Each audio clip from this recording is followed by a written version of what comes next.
From the Columbia University Language Resource Center, this is Said and Done, the podcast about languages and the people who speak them.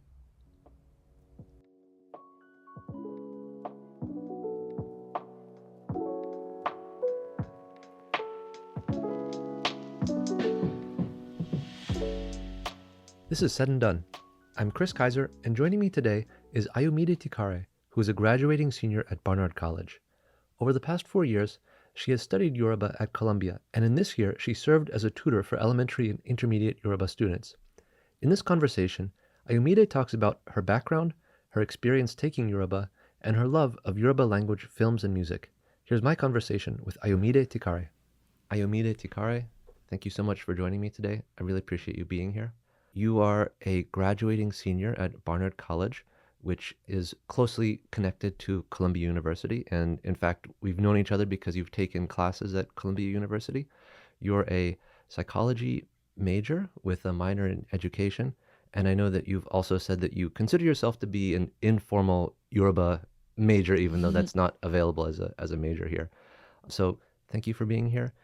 I wanted to just start by asking a little bit about the Yoruba language. I think some people might not know what that is or where it's spoken. So could you give just a very brief introduction to Yoruba? Yes. First, thank you so much for having me. I'm really excited to be here and to talk about Yoruba. One can refer to the ethnic group or the people that are Yoruba, and then the people that are Yoruba speak the language Yoruba.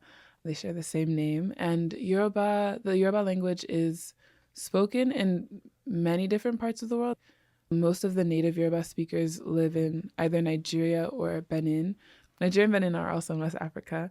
Due to the slave trade, there's also a pretty large Yoruba-speaking population in places like Cuba and Brazil. And then, of course, due to like the African diaspora or the Nigerian diaspora, there's Yoruba speakers everywhere in the world.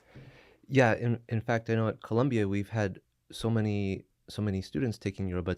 It's a language that a lot of people want to take, and they take it for heritage reasons because they're of Nigerian heritage or Yoruba heritage. And so I was kind of curious, why did you decide to take Yoruba here at Columbia? Okay, let's see. There's a big story. There's actually a story relating to this. But so I live with my mom and my sister, and my mom spoke Yoruba pretty frequently, but she could also speak English. So she wasn't like, we didn't have to speak Yoruba, but there were like different things like get up, sit down, do you want food? All of those things. I understood that. I secretly understood Yoruba. I remember at 7 years old, I heard a whole entire conversation that my mom was sharing, and she didn't know that I understood Yoruba. I don't know how and why I did, but I did. And I remember telling her, I know what you said when I was 7 years old. And she was speaking about something that I know that she didn't want me to hear, probably thinking that I wouldn't understand. And then I was speaking to one of my aunts, and I was just like, my mom was doing this. She said this.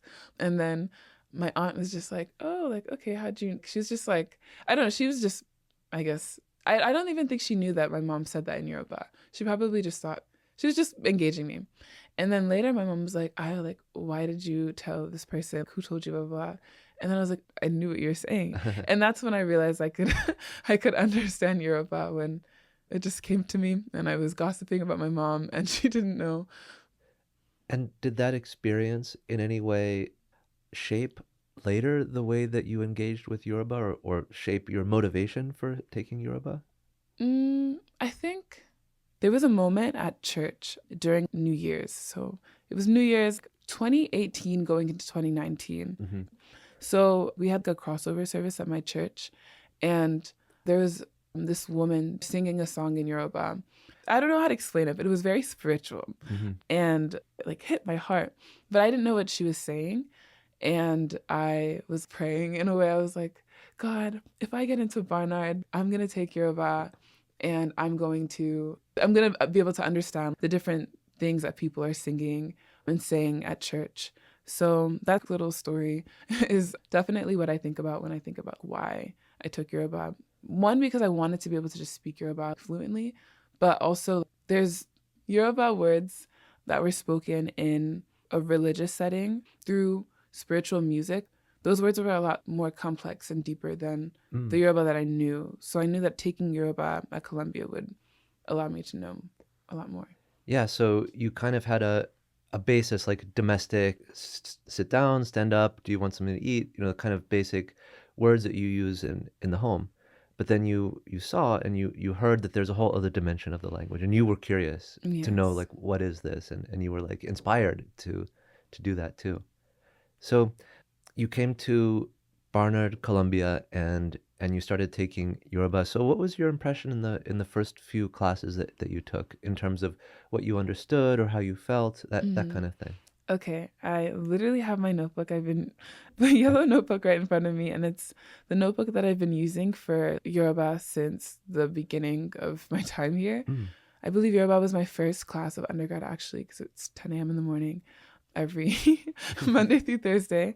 Brutal. And yeah, I just remember smiling. I remember him, Ojogwan, my professor, just speak. Ojogwan means professor in Yoruba, by the way.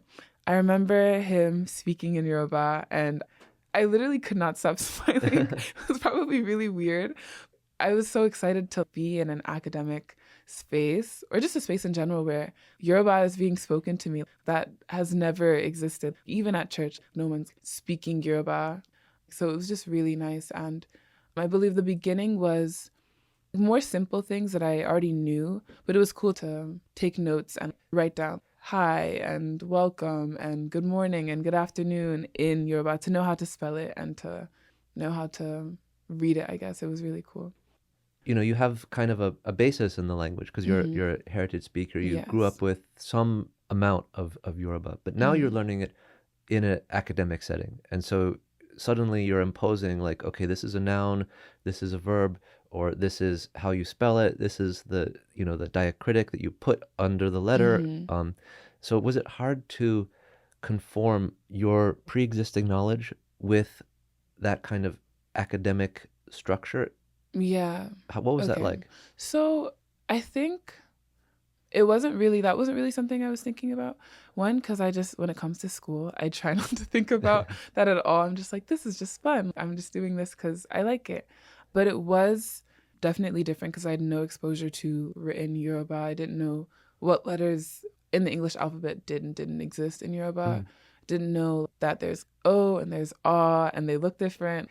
The tonal stuff I did not know at all. It was definitely very new. And I think that honestly was probably the biggest challenge for me in the beginning. I can imagine that it was difficult for me to speak Yoruba the way that I would want to at home, because not all of it was correct.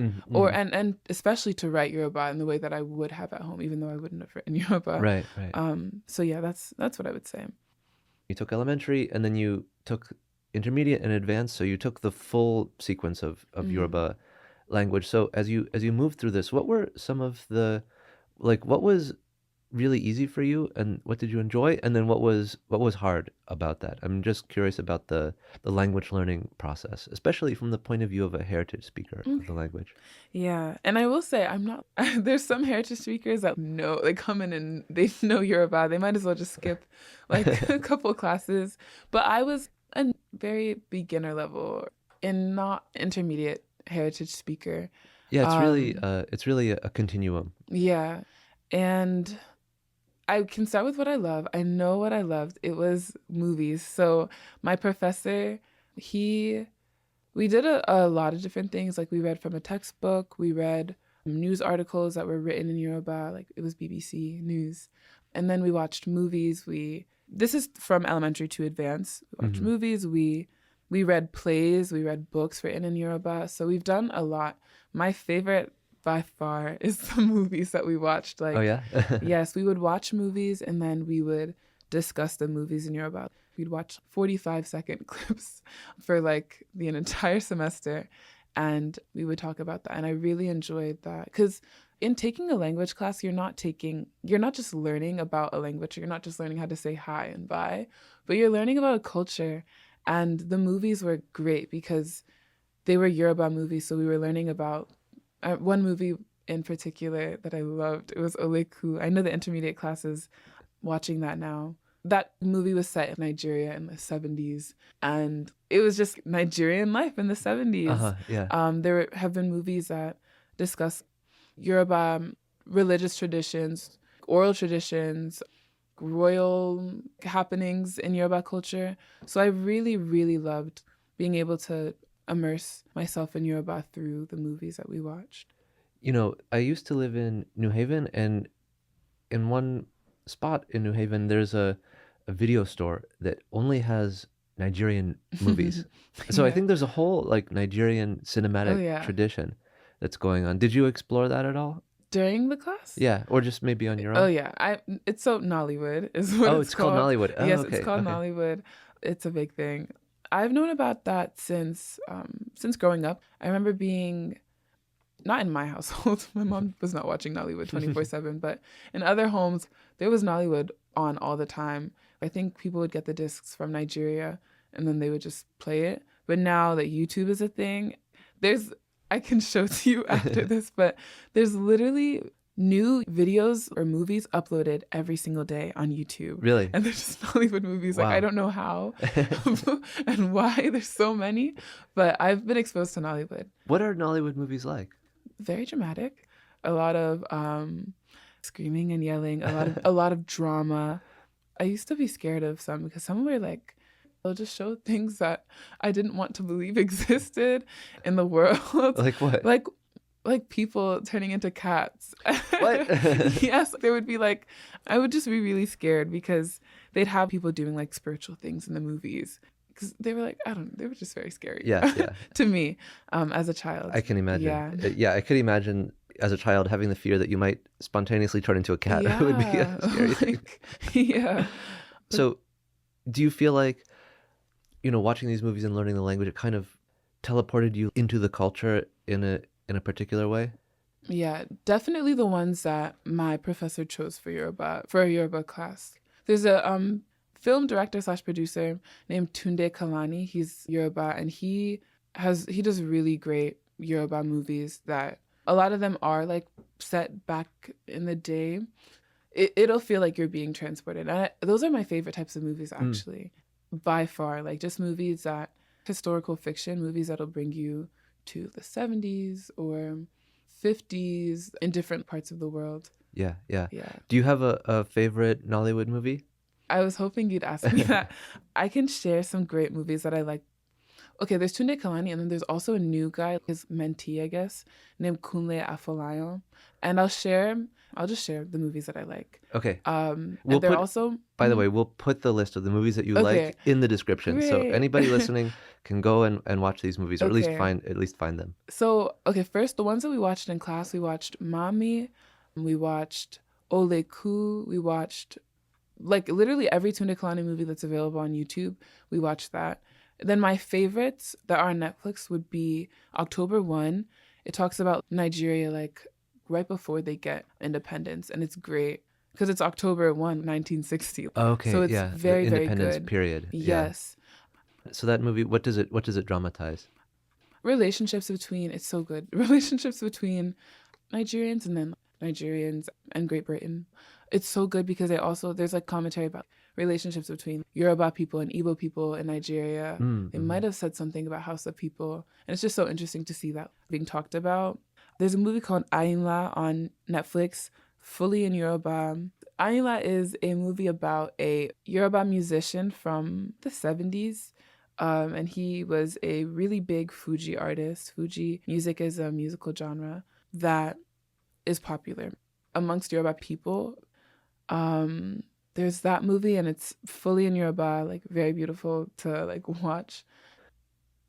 Could you, reflect a little bit on how studying Yoruba over the last 4 years and your deepening knowledge of Yoruba language and Yoruba culture has aligned with your own sense of identity as a person of Yoruba heritage? So, talk a little bit about your sense of self-identity, your sense of identity, and how that's evolved as you've become more knowledgeable about Yoruba language and Yoruba culture, and what role the Yoruba language plays in your identity.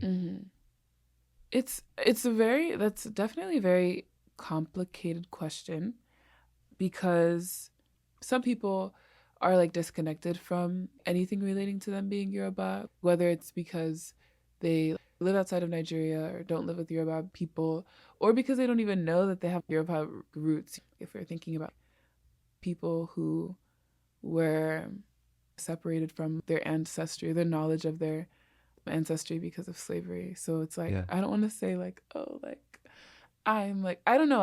It's complicated. But just for you. Yeah. But for me, I think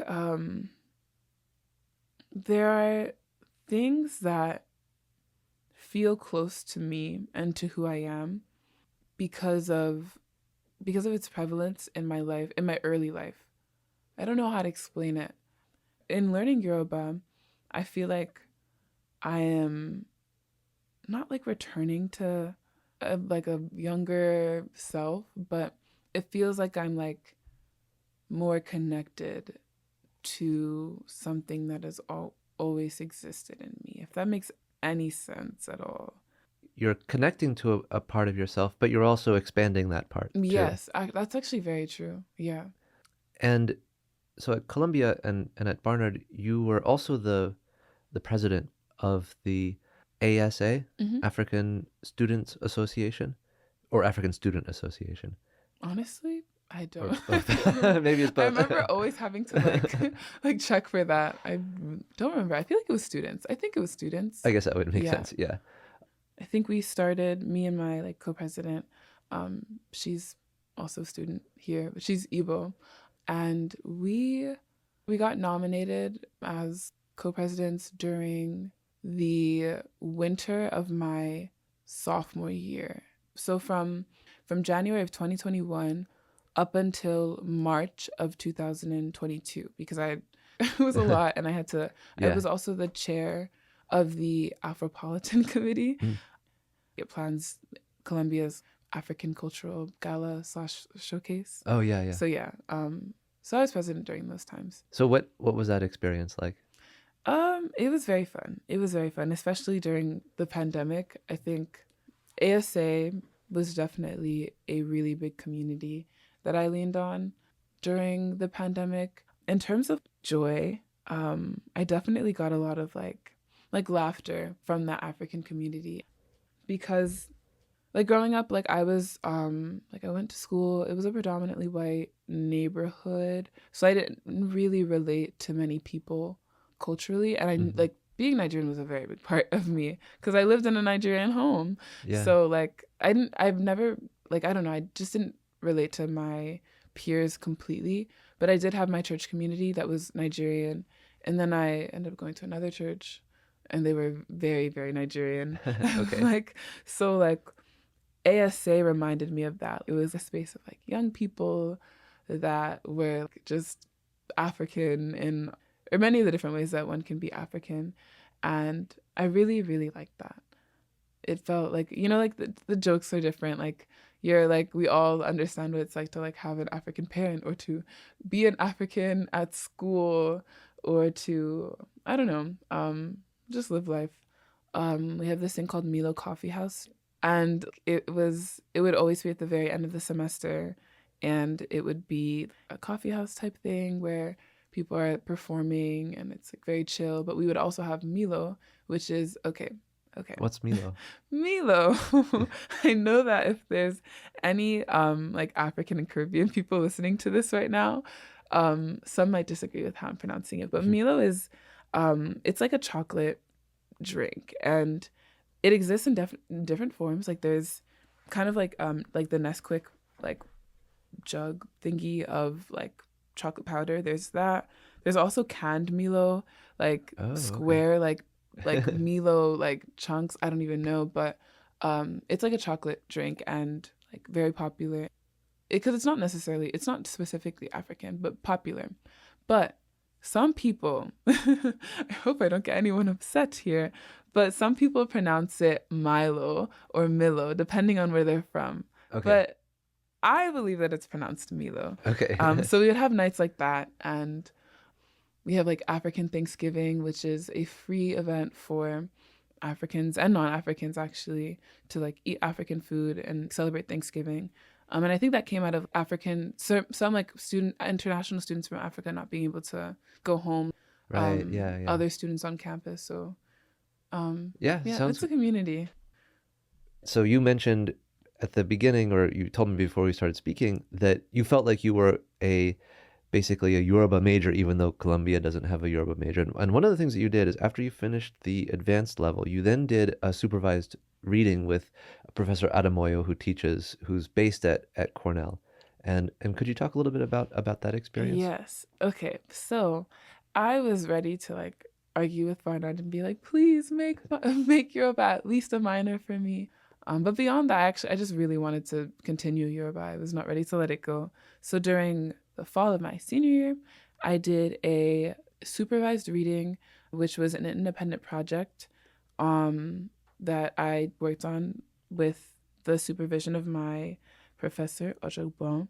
Okay, Ojogbon again is Yoruba for professor, but his name is actually... Wait, I can't say it. We can't say it without saying Ojogbon or Professor Ademoyo. There's like a respect thing. Like, I don't know, you just can't say people's first names. Oh, really? Yeah. When they're like older than you, I don't know, it's like you have to respect your elders. So you cannot call him, you must call him Ojogbon. Yes, like, I mean, it's not even like him like mandating that, but it just feels part very of the culture. Like, I literally cannot just say someone's first name. So he, by the way, one thing I've noticed about him is he embodies what I imagine the archetype of a stern but loving Nigerian father would be like. Yes, and he says that. He definitely says that. He does not hold back in stepping into that role of Nigerian father. But it's helpful. It's so helpful. Like, freshman year, I was like, oh my goodness, like, does he like me? And by senior year, senior and junior year, I realized that he did. Like, him pushing me came from like his desire for me to like learn Yoruba and really be able to master it. So I really appreciate his way of doing things. He is a professor who really pushes his students, like really pushes them. Yeah, like definitely pushes them. Yeah. So the supervised reading. Yeah. So again, I wanted to take Yoruba for many reasons, but like a very specific reason was the fact that like there'd be people singing Yoruba in church, like very deep, like Yoruba, like songs. And I would not know like what they were saying. Yeah. And also actually fun, I didn't share this, but when I got into Barnard, like the day that I got in, I was listening to this Yoruba gospel album that was like recently released. It was called The Spirit of Light. And I recently learned that the album was like spontaneous. So everything that was said like on the spot. Okay, okay. I could speak a lot on this album and my supervised reading project, but basically when I got into Barnard, I was listening to a song by a woman named Tope Alabi, Minister Tope Alabi and T.Y. Bello. I was listening to their music and again, like it was playing, it was very celebratory, got into Barnard, very excited, but I didn't even know what they were saying, you know? So I thought it would be a full circle moment thing for me to work on a project that would have allowed me to express my knowledge of Yoruba through gospel music, because it's like, now I understand, like I know what they're saying now. Yeah. So I wanted to work with Tope Alabi's music because she's wonderful. Like, she's amazing. The words that she uses when she's singing, her voice, the fact that she can do it spontaneously, like on the spot. And basically the music form that she uses a lot is called Oriki. And Oriki is basically praise poetry. And there's different forms of Oriki. Like, there's Oriki names. So like I have 17 names. What? Yeah. It's Whoa. like, it's a Yoruba thing. Like, okay. You just get named by like everyone in your family. Oh, wow. I have like my first name, my family name, which is my last name. I have an Oriki name, a biblical name, and my Oriki name is Ajoke, and it means Ajoke. like we all come to pamper. And there's a lot of different Oriki names. Like there's Aduke, Aduni. Those are girl ones, and there's guy ones. Like I think I feel like Ashake is, I don't know if that's a girl or a guy one. It might be unisex, but whatever. Like there's different Oriki names. That's one form of Oriki. Then there's the Oriki of different towns or different places or different families. So basically, I remember one of the movies that we watched, it began with the Oriki of a town, I think Ibadan, which is a town in Nigeria. But it's like, for example, New York. This is not the anthem of New York, but if we were to say New York City had an Oriki, one could think of Alicia Keys and Jay-Z's, their song. Yeah, and it would be like, oh, like New York, concrete jungle where dreams are made of. So it would be like Ibadan, like something, something, something. Like you're just describing like the place. Okay. Yeah. Same with the family and a lot of like words that are really nice. Then the final form of Oriki that I know about, that I looked at, was Oriki that's used to praise God, and that's sung. You do it in song. It's actually very similar to spoken word. So Tope Alabi uses Oriki a lot in her music to praise God, and a lot of the words she uses are like, my mom would, like, I have to ask my mom and she'll be like, actually, I don't know. So I looked at that. I transcribed it first, like some songs from the album The Spirit of Light, transcribed it, then I translated it, and then I used that to write an essay about Oriki, Tope Alabi, her music, the themes, the imagery in her songs. And yeah, that was my supervised reading project. I just could not let go of Yoruba. So I was like, I must work on something else. It also kind of aligns with, what you're saying at the beginning, feeling inspired by this music. And so here you're also dealing with inspirational music and poetry too. So it comes full circle, it seems to me. Yeah. So I guess maybe my final question for you is I'm just curious about, so you're a senior now, you're graduating, you're going to take the next step in your career, whatever that might be. And I'm curious to know, what role do you imagine that Yoruba language and Yoruba culture will play in your career and in your life? I'm so grateful. I think as you're asking me that question, I'm like, wow, I'm so grateful that I have been able to leave Colombia with Yoruba. Like I've taken so many semesters. I've been able to have so many conversations about and in Yoruba. And I'm really grateful that I can like say that there's future directions for me and the language. In my personal life, I hope to speak more Yoruba. There's people that I've taken the class with that we have like a group chat and we only speak Yoruba in it. I have conversations with my mom. I have a lot of conversations with my mom. In Yoruba? Like in Yoruba now. And you didn't before? And I didn't before. Okay. Yeah. And sometimes I'll just switch between the two. Since religion, my faith, has been a big part of like me and Europe, like my relationship with Yoruba, that has also been influenced. So I can pray in Yoruba, which is very fun because I don't feel judged. Like, oh, really? Speaking in Yoruba with people is different, but I feel like if I'm speaking in Yoruba with God, then it's like, you can't judge me, but like there's more comfort in that. Yoruba. Why do you think that is, by the way? I'm just curious about accents that. And tonal things. Like, okay. It's just not like English, even English. Sometimes I can get like shy about speaking in English, period. But with Yoruba, it's like, I didn't use the right tonal thingy, or like I'm speaking too slow. Whereas like in the corner of my room, I can be patient with myself as I'm speaking. I listen to a lot of Yoruba music. In fact, I was listening to Yoruba music this morning. I can sing in Yoruba. Like I can actually like say the words and know what's being said. So I guess in that sense, I'm able to like speak and write and sing and talk and like discuss and like hear Yoruba, which is great. So it sounds to me like there's a whole dimension of self that's been added because you've been able to learn so much and you've put so much effort into it. Yes, that is very true. I'm very thankful for that. Yeah, and I guess beyond my personal life, I think like socially, I hope to have more conversations with people in Yoruba. I hope to push people to speak Yoruba. Little kids, older kids, I'm like, or not older kids, but older people, I'm like, let's speak in Yoruba. Like, I don't want you to lose like this language, especially because not everyone has the opportunity to take Yoruba in school. So it's like, while you can speak it, while I'm here to like try to push you in the way that Ojobon did to speak Yoruba, I want to do that. And yeah, I think like I just see it informing the way that I live my life. I love Yoruba. Well, Ayomide Tikare, I've really appreciated speaking with you about this. Thank you so much. Thank you. I really enjoyed this.